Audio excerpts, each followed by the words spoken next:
So girlies, your heartbreak will get better when you understand what I'm going to teach you right now.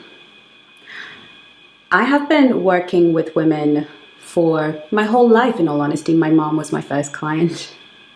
And her journey started with the breakdown of her marriage to my father. And from the age of 9, I remember her pouring out her heart. Clearly now I understand that that caused some trauma for me. But I say it to say that I spent all my life trying to figure out women's hearts, heartache. What was that? Because my mom was sharing with me the things that she had endured with my dad, the things she was going through with my dad, her pain, her suffering. And she was speaking of a man that I loved who'd done me no wrong. And I had to understand her. And for that moment, I really empathized with her pain. And I know what heartbreak can do, because it can blind us from reality. Heartache can cause us to not figure out what's real, what's true. It can make us really behave in dysfunctional ways. And what really hurt me the most when I reflect on my mother's pain was that her heartache was really that she wanted the husband that she could never have. That she hoped that after 7 children, after 25 years of marriage, after devotion, after screaming, after shouting, after catching his other women and doing all the things she did, that at some point she would be worthy of love. And she was going through that unraveling where she had to realize that that love was never going to come, that it was only going to hurt more, it was only going to get worse. And at 9 years old, I was able to witness that whole breakdown of my parents' marriage from a front row seat. But we know that God doesn't waste any experiences. I didn't know at the time that I would be used to heal the hearts of so many women. And as much as I have largely been a dating coach for over a decade professionally and helped so many women, over 6,000 women, find love, I've noticed something that must always come before finding love. It's really, truly breaking up well, breaking up healthily, breaking up strongly.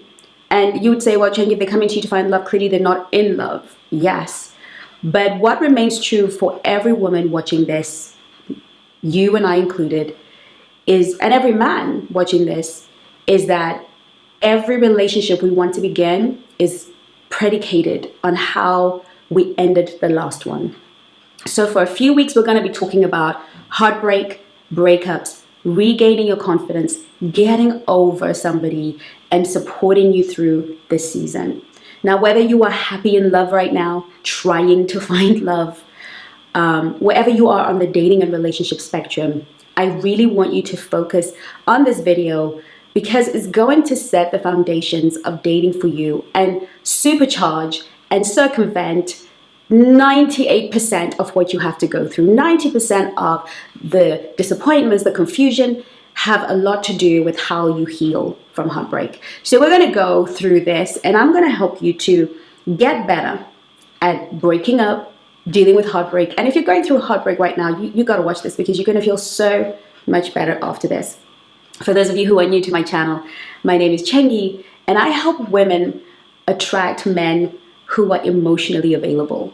We just stop attracting, men who cannot love us because they have their own wounds and they're their own brokenness. We want to start a generation and a movement of women who really start to magnetize emotionally available men. And I know it feels like, where are they? You're checking under the cushion. Where are these emotionally available men? But I promise you, they're in a different vibrational frequency from where you are. And I promise you that as you heal your wounds, they will start to appear, and you will start to appear in the world. So let's begin. Let's start with, what is heartbreak? Heartbreak is a change that you did not want, a change you did not sign up for, which kind of leads me to the deeper conversation about heartbreak. Heartbreak doesn't start with a lover who walks away, rejects us, betrays us, neglects us. Heartbreak is something often we're all navigating the world through. Heartbreak starts from our homes, our families. Heartbroken that we weren't heard, heartbroken that we were not seen, heartbroken that we're not considered, heartbroken that we were first to be sacrificed. I've worked with, like I said to you earlier, thousands of women, and it all comes down to what happened at home. It goes back to the change you could not control as a child, the change you had no say over. One minute you were born, you were held, you were loved, and the other minute you are unseen, you don't matter. At least you feel that way. You are lost in the source. You are misunderstood. You are neglected. A parent walks away from the relationship and you feel abandoned. You are the black sheep of the family. You were adopted and you feel like my mother kept all her other kids. Why didn't she keep me? Or why couldn't she just keep me? If she loved me, why couldn't she keep me? Heartbreak is not something that starts with the man that you meet. A lot of us struggle with heartbreak because we genuinely believe it started with this guy, with Johnny, with my ex-husband. I always say to people that my marriage, I entered into it a broken-hearted girl. I navigated life with a broken heart. I just didn't know it. I didn't know that I had a broken heart. I didn't know that when I was 5 years old, my mom would cuddle me and love me and take care of me. But the moment I turned 5, she forgot about me. I no longer existed. That's not true in reality. It's just how I felt.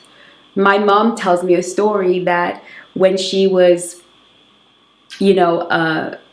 every time she had an infant child or a toddler, that is the only time my dad would come home from work, spend time with her, take care of her, bring her gifts, and make her feel seen and special. So no wonder she had 7 kids.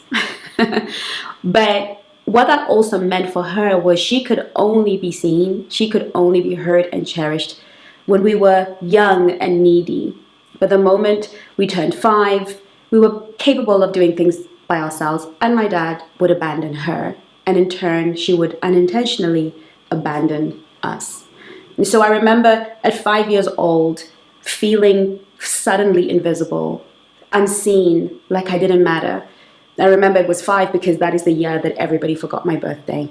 Prior, celebrations. But after the age of 5, I remember my 5th birthday, no one remembered. That is when I developed the belief and got the heartache that I do not matter. And I carried that belief and that wound throughout life, oblivious that I actually had it. I felt I had to perform, I had to earn love, because the only other time I was ever seen by my mother and by my sisters who carried the same wounds as I did was when I was truly achieving, when I was doing well in school, when I was singing in a concert or receiving a prize, when I was being extraordinary. That's when I was seen. And so I thought to be seen, to be known, to be heard, which is to be loved, came from me having to perform, having to be a great, fantastic woman. And so many of us who've experienced this sort of heartache have that wound. So we carry that wound through life, performing, being the best employee, the best friend, the best girlfriend, the best everything. We show up in the world with this high performance level that is really being fueled by heartache. And so we choose the jobs that will reinforce that belief. We work for a boss that reminds us that we are no good, that never sees us, takes credit for our work. And we seem to be stumbling into these relationships at work. We find friends who have all the use for us in the world, but never truly give back the way that they should. We find men, we invite love into our lives romantically, that we have to work. We have to sacrifice. We have to give pieces of ourselves. We have to self-abandon. We have to modify. We have to change, shape, shift, be whatever he needs to be, because we fundamentally do not have a blueprint for how to be truly loved. So we are broken-hearted girls walking around the world seeking to be made whole by the love we never had before. And so people change our unconscious contracts. We go through life with these covert contracts that if I show up as the best version of me, if I'm at my prettiest, if I'm at my sweetest, if I do everything Mama's one says, if I'm a high value girl, if I turn on my femininity, you can't change on me. You can't decide still that I'm not for you. And so this change comes upon us and we are broken. Because no matter what we do, no matter what we try, no matter how much we contort and change and shapeshift and give and give and give and sacrifice, apparently we're not good enough. And so that heartbreak that we've carried from childhood continues with us through to adulthood. And we marry brokenhearted.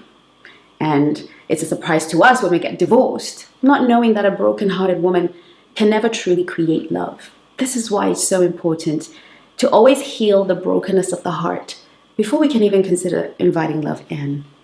So, Chengi, now that you've explained to me that this broken heart I have, I thought it was Simon, Paul, or Peter that broke my heart. And all they really did was reinforce the pain, reopen the wound that you carried all along.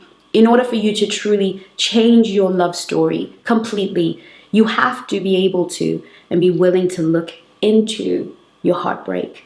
You see, the biggest problem and why we don't actually overcome heartbreak in the way that we should is because we avoid it. We distract ourselves from it. We've been running away from the broken-hearted girl, and every time we run straight into her. The only way to leave her behind, to say goodbye, is to first acknowledge that your heart has always been broken. It was broken when your friends abandoned you. Maybe home was beautiful and your parents loved you, but maybe it was abandoned when you were betrayed. It was broken when you were betrayed by a friend. It was broken when you had to stay with your grandparents because your mother or your parents couldn't keep you. We have to acknowledge that this heartbreak, for many of us, is an old wound. It's so familiar. We just managed to distract ourselves from this heartache. We just managed to preoccupy ourselves with our careers, with new friendships, new love, dating, beauty, all of it. But in the end, here we are watching this video heartbroken and thinking, why am I so unlovable? What is it about me that I cannot be treated like other women, that I can't just be loved no matter what I try? The first thing you have to do to finally begin to heal this wound is to look at it. Look at it, and as you look at it, feel the feels. What keeps heartbreak in our lives is our avoidance of it. But when we can sit down through this blessed moment, I always say that relationships are mirrors and lessons. If you've lost love recently or you've lost love anytime soon, I want you to understand that it was a gift that was given to you to bring to the surface those very emotions that you're running away from. Bringing up the stories that you've never actually looked at. They just go over and over in your head like a code in the back of your mind, telling your love story that you never co-signed on. What is the story you tell yourself about love? You're going to know what the story is based on the rumination, the thoughts going on in your head. Why am I not worthy? Why can't I be like other girls? Tells you that there is a story that you tell yourself, that you believe deeply in your heart. And you need to look at that story.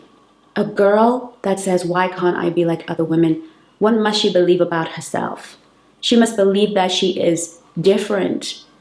She must believe that she is different in a way that it makes her unlovable, broken in a way that makes her unchoosable. She must believe something about herself. Let's get to the root of that belief. What do you believe about yourself? What have you always believed about yourself? Because if you can get to the root of that belief based on the thoughts that you're having, you can begin to question that belief and say, is that true? Am I irreparably broken? Am I somehow dysfunctional? Am I in any way tarnished? What story have I believed? And when did the story begin? When we can begin to search inside of our own souls and begin to get to the stories, because sometimes it's not one story, it's many stories. And look at the story, and this is really important, not only as a victim, because yes, it happened to you. And yes, you are not the one to blame for what happened to you. But looking at it from a a place of reflection to gain insight on yourself. If you can look at your story and say, yes, this happened to me, but what did I make it mean about me? What did I make what my mom did at 5 years old mean about me? At 5, I made it mean that I didn't matter. I made it mean that I was invisible. I made it mean that I had to perform for love. But at 48, right now, what does it actually mean? Reflecting on that situation with my grown brain, what does that actually mean? It meant that my mom ran out of her ability to serve me in the same way. It means a wounded woman was trying to raise a whole woman. It means that she did not have capacity, not that I was not worthy. And when I can go back to those stories and tell myself, what did a 5-year-old make it mean? And what does it actually mean? What is the truth? And what do I even want for it to mean? Because sometimes we're holding on to the bitterness.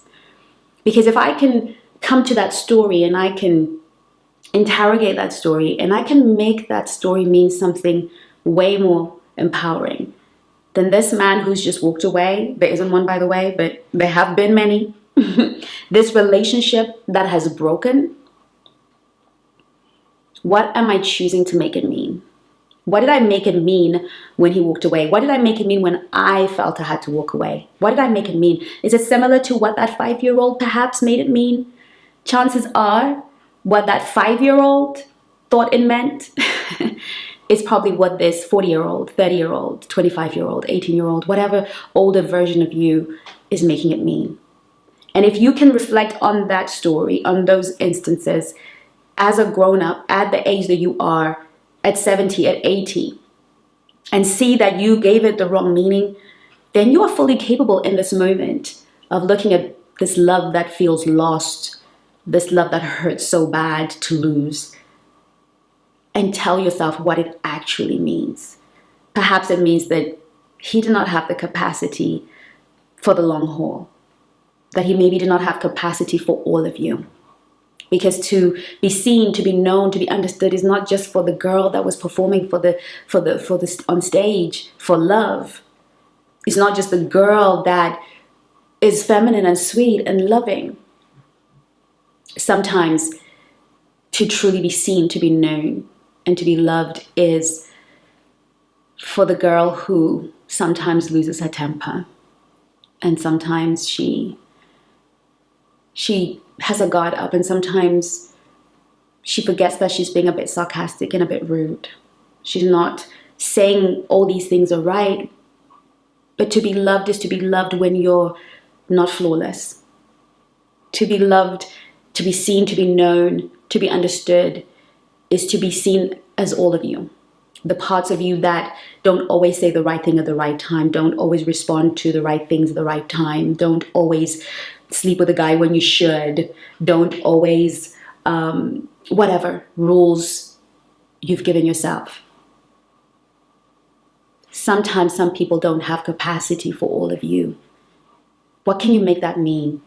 Can you make that mean that you're so rotten, so horrible, that you are unlovable? Or can you just make it mean that some people's hands are too small, they just can't hold you?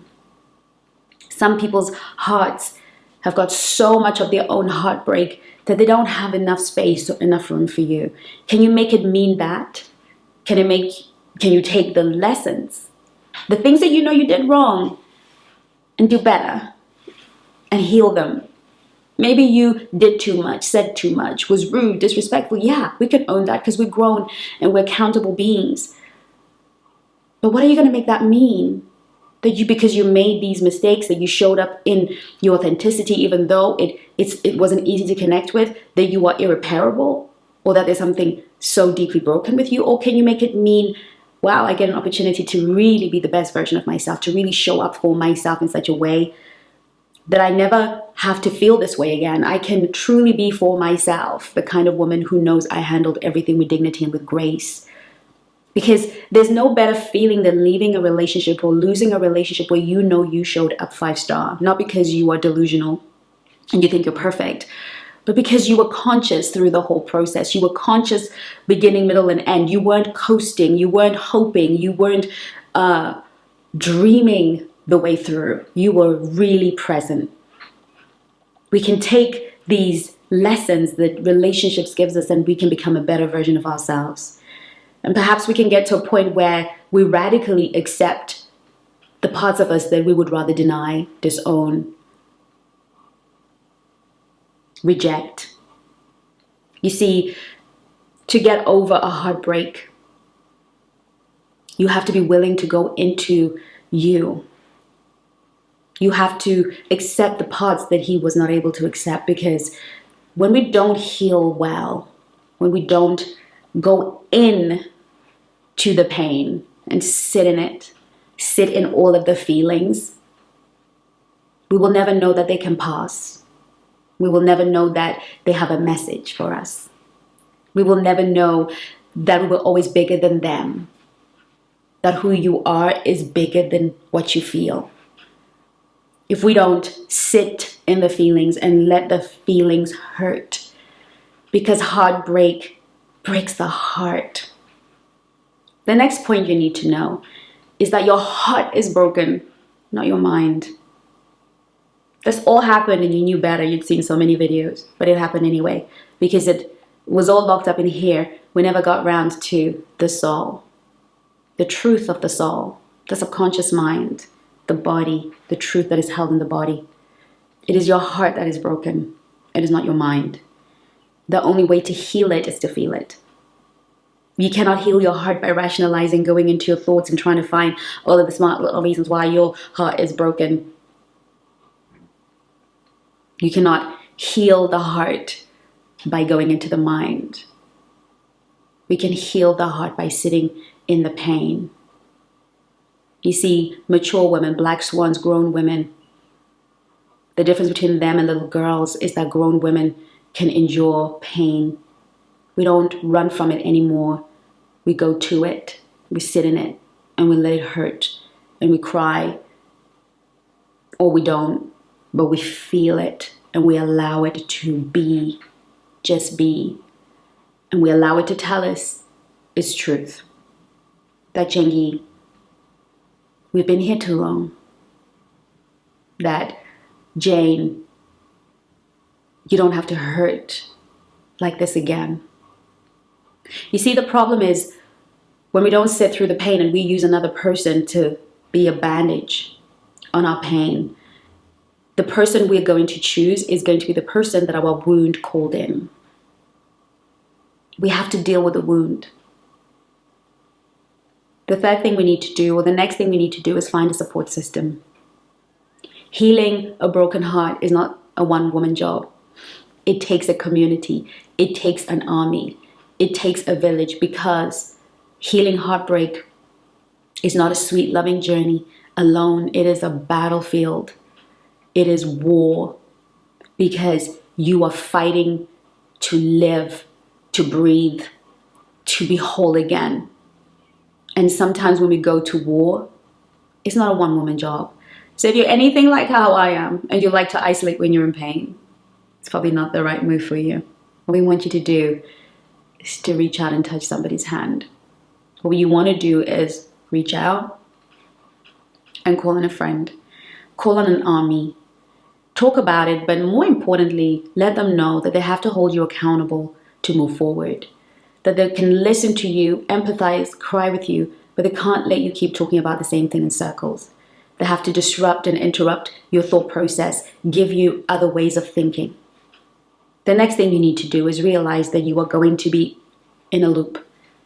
What you want to do is begin to really, truly ask yourself questions that will give you greater insight, depth, breadth. This is how we're going to facilitate this new version of ourselves. Now, I've created the Breakup Clinic, where it's a big course and you can go through module by module to help your mind start to find ways out.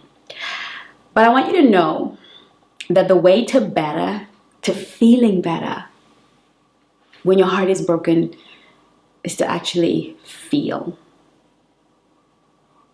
Feel it. Feel all of it. Get support, get help, be held accountable, and understand that this too shall pass. I've been speaking to a lot of girls of late and, getting on calls with clients that I used to work with. and just being in the House of Swans on my school group. You can join us in there, and a lot of stories of heartbreak that we're sharing together. And I cannot tell you how valuable it is for these girls to be able to come into a safe community where we all understand, all help, and can all give some input. It is so much easier to heal in a safe community where you can be yourself, where no one is judging you, where experts can give you ways of actually moving your situation around. I hope that this video was helpful and that it's the beginning of you really starting to heal, knowing that everything is predicated on how you heal this heartbreak. And maybe it's been a while. Maybe you haven't dated for a while. Maybe you were the girl who just stopped dating because it hurt so bad. But all you've done is not dated. You haven't actually done anything. I want you to know that here at the Black Swan Relationship Academy, I have a process for you. I can walk you through every single part. And all you have to do is go to the description link below and have a look and join the House of Swans and book a complimentary call. But you don't have to do this alone. You don't have to suffer. Time won't heal your wounds. I've worked with women who've been single for 10 years, ready to date again, and they think, yes, after 10 years, they meet a man and their hearts are broken again. They thought that the time would heal, the 10 years was enough to free themselves, but it wasn't. It wasn't enough time. There isn't enough time to heal a wound, to heal a broken-hearted girl. The only way to heal a broken heart is to heal a broken heart. And maybe your heart just recently got broken. It's the same process. You still have to heal. You still need to understand the genesis, the origins. You need to understand the stories. You need to understand the unconscious beliefs. And it's so much easier when you have somebody who's professional, who knows what they're doing, who knows the right questions to ask, a community that can support you. It's so much easier. But the process is exactly the same, whether you choose to do it at home or use the tips I've given you in this video. That is the process. And when you heal well, truly and completely, I promise you, you will join the plethora of brides from the Black Swan Relationship Academy. Many, many clients who've now married and relationships, babies, the works. All because they did the healing of the heart work. And I tell you what, when you do the healing of the heart work, you don't need to go on 20 dates because that wound stops calling in men that will hurt you. You no longer have a wound that is like a beacon of a frequency, a vibration that just keeps calling in people that will wound you in exactly the same way. You find that you start to meet a different breed of human and you think, gosh, I never thought this was possible for me. And all of a sudden, you start to give yourself evidence that it was never that you were so irreparably broken, but that you had a wound you did not cause, but at least took the responsibility to heal. Because when you healed that wound, when you attended to it at any age, whether you are 100, I have clients from 20 to 75, all the way through. When you choose to heal, you will realize that love was always waiting for you. Sadly for my mom, she never quite healed because she never had the me then that she needed. She learned to find joy in her children and in the life that she had built for herself. But I wonder how much more joy she could have had she had all of this technology, all of this wisdom to heal the wounds. And so many of us have stories of our divorced mothers who never found love again, who found peace in being alone. And we're glad that they did. But I would have loved to see what love looks like when you try again. And wouldn't you want to see that for yourself? Do you not want to demonstrate that for your children? Do you feel that they shouldn't see that love can come again, even once it was lost? Or maybe you have no children. Maybe you need to prove it to that inner child. That love doesn't have to be hard. It doesn't always have to be slipping from your hands. That love can come, love can stay, and love can be peaceful, and love can be present, and love can build, and love can honor you. And that the story, yesterday's story, doesn't have to be yours. I hope that this video helped. And if you need anything from me, just go to the description below and let's have a chat with myself or one of the coaches. I look forward to seeing you. Until my next video, take care of you. Hey beautiful, thanks for watching. If you are looking to attract or deepen the kind of love that feels safe and lasting, click the first link in the description. It's a 30-day challenge to reset your love life.